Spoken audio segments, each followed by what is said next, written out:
এক ধর্মের মানুষের অন্য ধর্মের মানুষের প্রতি রেসপেক্ট করা উচিত। ধর্ম নিয়ে যত ঝামেলা হয় না, এই কথাটাই হলো তার মূল কারণ।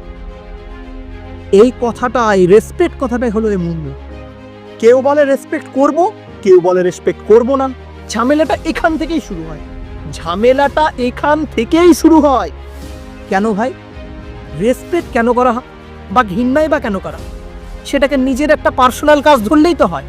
যেমন একটা আমি উদাহরণ, আপনি সকালে উঠে ব্রেকফাস্ট করলেন, তারপর আপনি দুপুরে ডাল ভাত খেলেন, বাসে করে কোথাও গেলেন, সেখান থেকে এসে টিউশন পড়লেন, তারপর রাত্রে এসে ঘুমিয়ে গেলেন।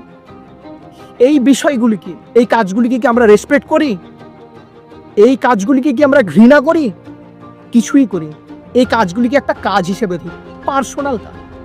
ধর্ম ঠিক তাই। ধর্ম একটা পার্সোনাল কাজ, আপনার একটা নিজস্ব আস্থা, নিজস্ব বিষয়।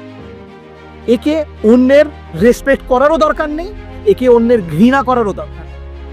এই বিষয়টাতেই ঝামেলার সৃষ্টি।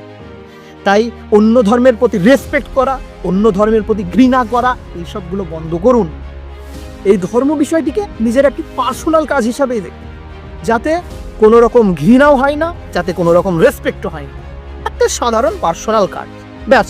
কোনো ঝামেলা নেই, কোনো সমস্যা নেই, নিজস্ব কাজ। সে নিজস্ব যেমন ডাল ভাত খায়, যে নিজস্ব যেমন ঘুরে বেড়ায়, সেরকম নিজস্ব একটা কাজ করে। তাতে কারো দখলদারি করারও দরকার নেই, তাতে কারো কোনো রকম ইন্টারফেয়ার করার দরকার নেই। সেহেতু ধর্ম নিয়ে এসব ঝামেলা বন্ধ করুন, নিজস্ব আস্থাকে নিজের কাছেই রাখুন। কোনো রেসপেক্ট, কোনো ঘৃণা, কোনো কিছু করার কোনো প্রয়োজন। Thank you.